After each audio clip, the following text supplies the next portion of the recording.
Hello students, today I have come up with the next part of coordination compounds. Okay, so till now what we have studied in coordination compounds?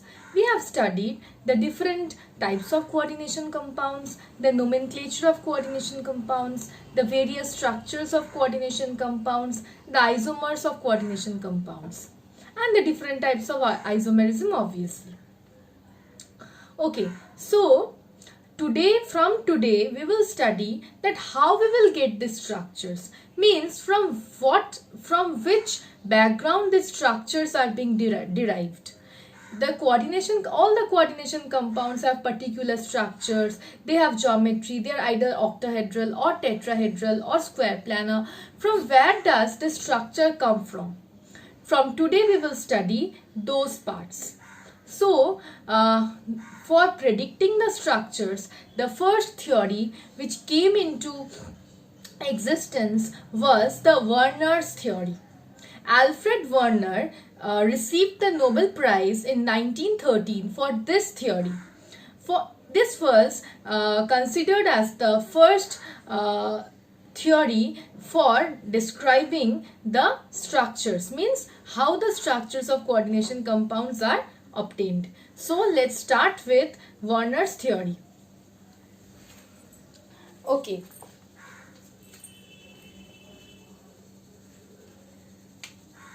So Werner's theory. Okay. When Werner tried to describe the structures of coordination compounds, he has taken certain coordination compounds. Means he has combined aqueous cobalt chloride and ammonia. He has combined aqueous cobalt chloride with ammonia, and he has seen the interaction of a number of compounds by giving different amounts of ammonia. Means he has reacted with aqueous cobalt chloride, he has seen the interaction of different amount of ammonia with aqueous cobalt chloride. Means at that time there was not the formula, means the formula was not written in the way like it is written today. Like we generally write formula today within third brackets. It was not given like this earlier. So how it was shown? When aqueous cobalt chloride is reacted with 5 moles of ammonia,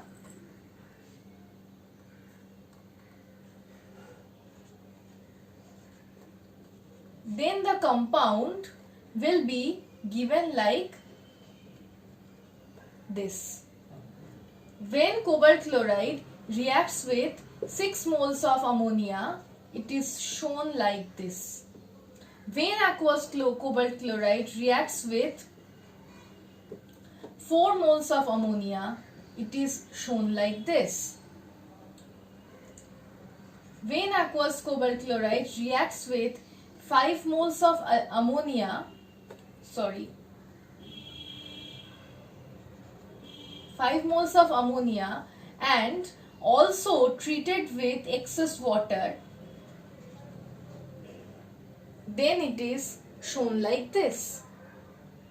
So earlier the coordination compounds were not written within third brackets like the present conditions, or like the present, or like the way we write it now. Okay, so Werner has seen the interaction of aqueous cobalt chloride with different amounts of ammonia. So by just seeing this interaction, what did he conclude, or how did he obtain the structure from this? Means he has just interacted these portions. No, how will you understand the structure of a compound by just seeing this formula? It is not at all possible by doing this. How will it be possible? It is done means he has conducted his experiments like he has added silver nitrate solution to all of this. He has added silver nitrate solution to all of this. Then what did he get? He has seen that AgCl Scurdy white precipitate is being obtained. AgCl Scurdy white precipitate is being obtained. He has obtained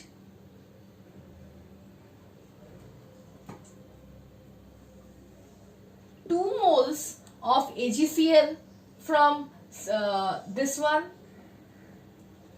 3 moles of AgCl from this one, 1 mole of AgCl from this one, and 3 moles of AgCl from this one. This is the amount of AgCl precipitated. This one. Okay. Then what can you conclude from this? I have told you earlier that for a coordination compound, if a coordination compound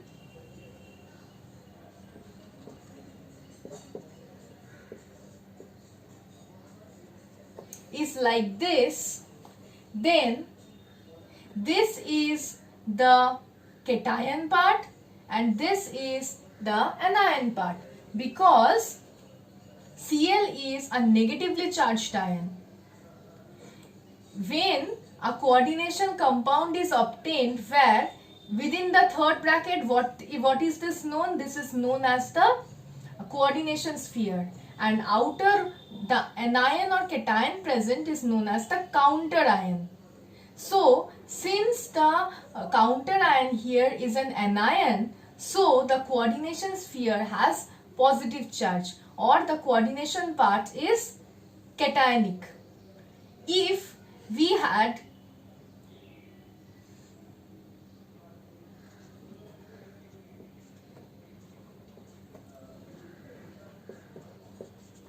like this, if the coordination compound was like this, then since the counter ion is a cation, the coordination sphere would have been, or the coordination part of the compound would have been anionic in nature. For this,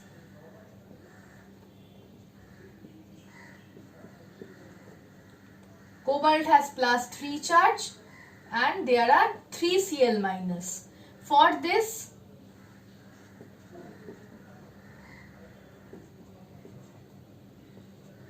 cobalt has -3, means this coordination part has -3 charge and there are 3 potassium ions. So, understood this part. Here, for this we are getting 2 moles of AgCl precipitate. What can you conclude from there? You can conclude from there that the Cl which was ionizable, means which in solution will form the Cl minus ion, that Cl will react with Ag plus of AgNO3 to form AgCl precipitate. So, thus in this compound,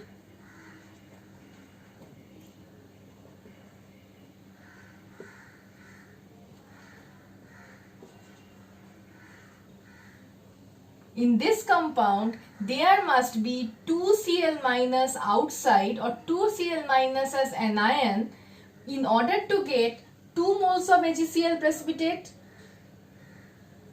For this one, there must be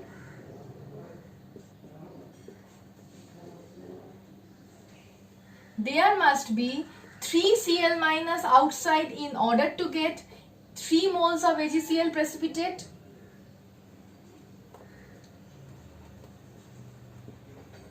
For this one, there must be 1 Cl minus outside in order to get 1 mole of AgCl precipitate. For this,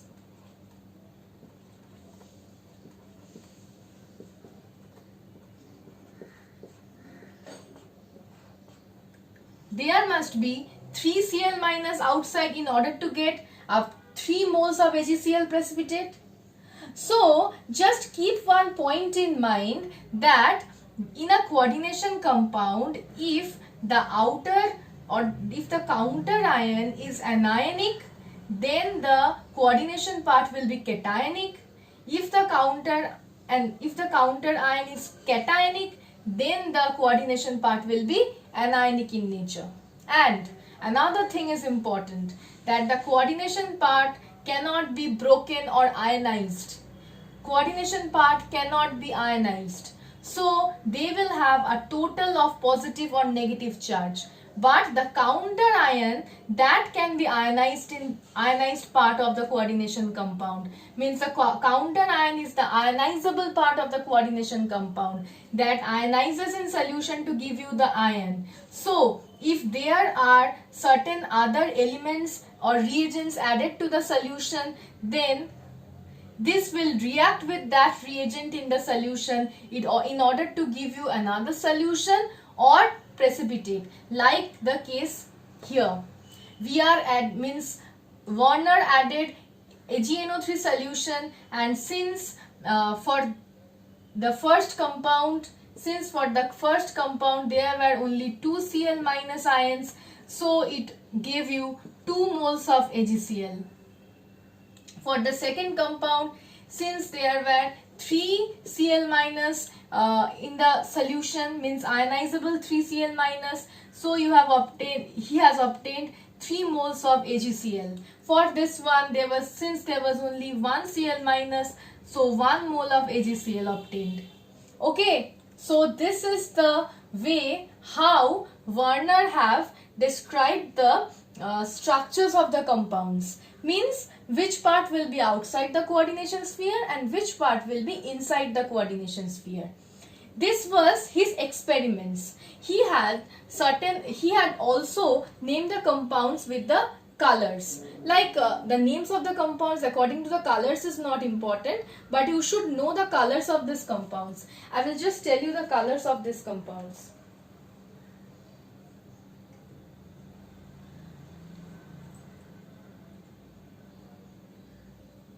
So this one is purple, this one is yellow, this one is red, and this one, for this compound there are 2 isomers obtained. One is the cis and the other is, means there are 2 different isomers. So it will have 2 different colors, means the 2 different isomers have, one is green in color and the other is violet in color. Okay, so these were the experiments performed by Alfred Werner. Now I will come to the postulates of his theory. What did he conclude? He has concluded certain points, he has obtained certain evidences, and from the evidences and conclusions he has given his own theory or the postulates of his own theory. Let's come to the postulates of the Werner's theory.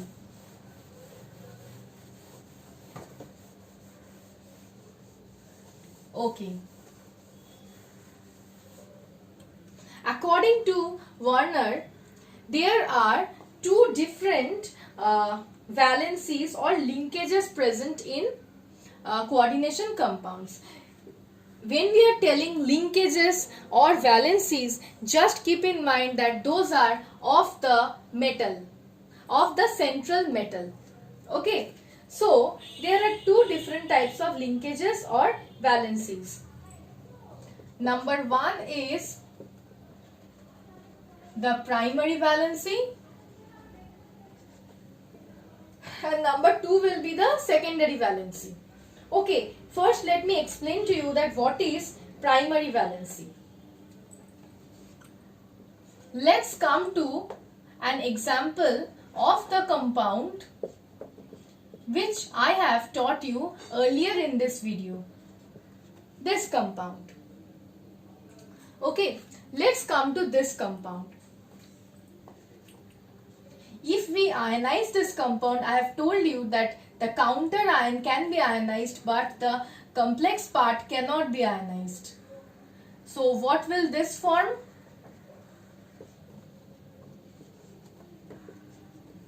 This will, sorry, this is 6. This will form, on ionization in solution, it will give you this part. This is ionized into the complex part as well as the normal anionic part. So this part is known as the primary valency, or you can say the ionizable valency. Primary valency is also known as ionizable valency. Means the portions which are linked to the metal, the portions, or you can say the ions which are linked to the metal, the atoms which are linked to the metal, that will give you the oxidation state of the metal. That will see the oxidation state of cobalt here is 3 plus or plus 3. That will give you, that is connected to the oxidation state of the metal, that is known as the primary valency. And most importantly, that is the atoms are ionizable in solution to give you the ions. So the ionizable valency or the ionizable part, that will give you the primary valence, which is directly linked to the oxidation state of the metal.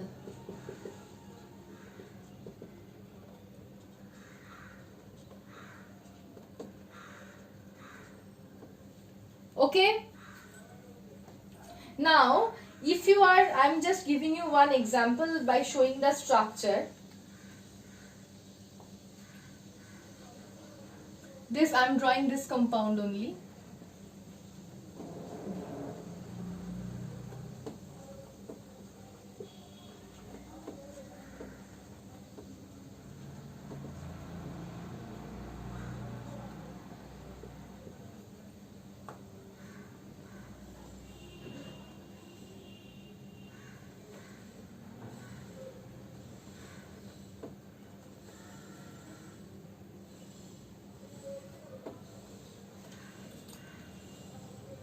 Okay, now the atoms or the parts which are linked to the metal with the dotted line is known as, or the valencies which are represented by the dotted lines, they are known as the primary valency. Okay, so primary valency is the ionizable valency. It is the ionizable valency, and primary valency corresponds to the oxidation state of the metal. Okay.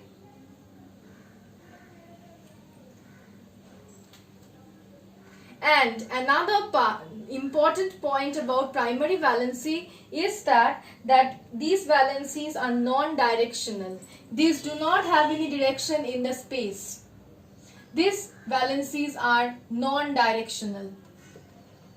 Non-directional.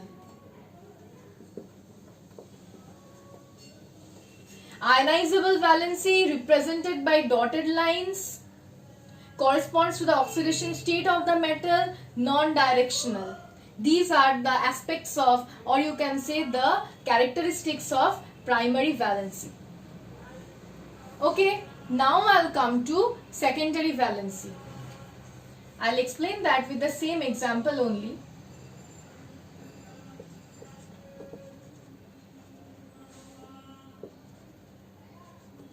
Secondary valency.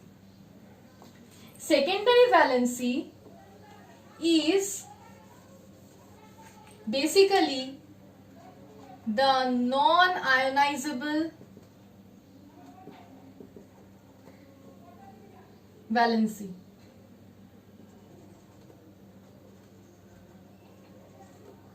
It corresponds to the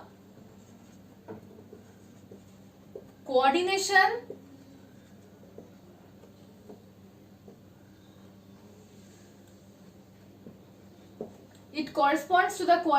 number of the metal.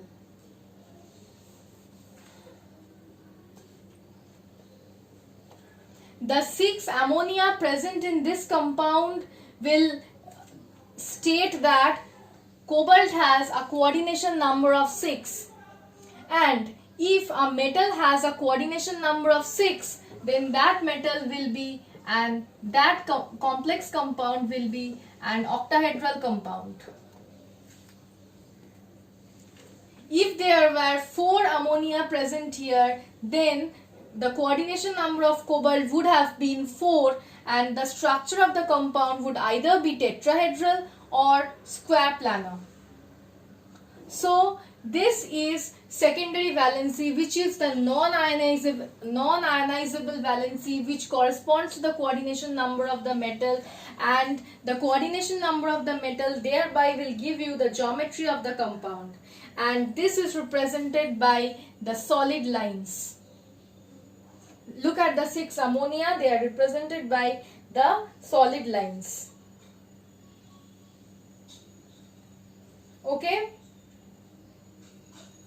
They will have a direction in space. Means the secondary valencies are directed towards fixed positions in space. They have a particular position, they have a particular direction, and that direction is fixed in space. Just remember that this point, these are the points of difference between primary valency and secondary valency. If you just remember the points of difference between primary and secondary valency, you will be able to write Werner's postulates very easily, in fact.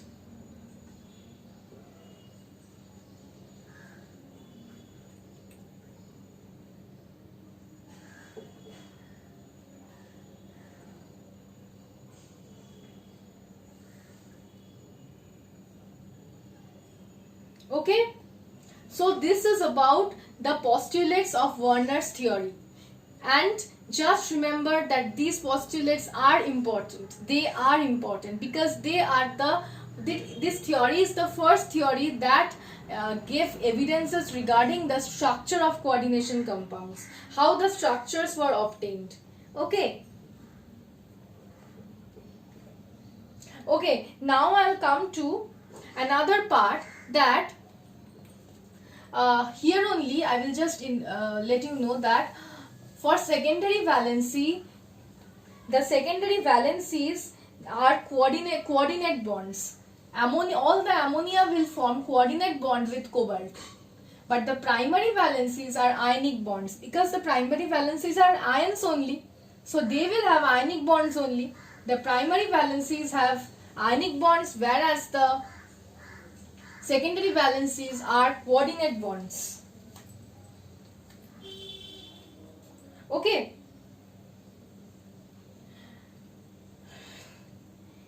Although this is the first theory which gave you evidences regarding the structure of the coordination compounds, but there are drawbacks of Werner's theory. Some of the major drawbacks of Werner's theory are that certain elements will form coordination compounds, whereas the other elements won't. Means there are only a few transition elements that will form coordination compounds. Why all the elements in the periodic table do not form coordination compounds? That cannot be explained by Werner's theory. Another thing is that why the coordination compounds are formed by coordinate bonds or ionic bonds for primary valencies. Then why the secondary valencies or the bonds in the coordination chemistry are directional in nature? Why the coordinate bond have a particular direction? Why? That cannot be explained by Werner's theory. Another part is that by looking at this, you just cannot say, just by looking at this structure, can you explain the magnetic properties of this structure? Can you say this compound is diamagnetic or paramagnetic? Just obtaining the structures from this, you will not be able to show the magnetic properties of these structures. Just by looking at this structure, will you be able to understand that whether a particular compound is diamagnetic or paramagnetic? So this cannot explain the magnetic properties as well as the optical properties. This Werner's theory is not properly explaining the optical properties of the coordination compounds. So these are the major drawbacks of Werner's theory. Just after that, the two most important theories of coordination compounds, means the way you will explain the structure of coordination compounds, have been explained. Those are the valence bond theory and the crystal field theory.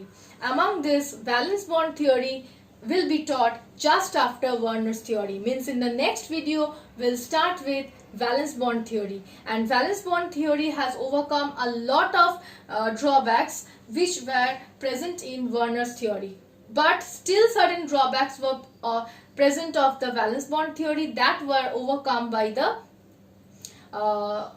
crystal field theory. So valence bond theory and crystal field theory are the two most important parts of coordination compounds chapter. So I'll end the video of Werner's theory up till this. From the next video I'll start with valence bond theory. Okay, so thank you.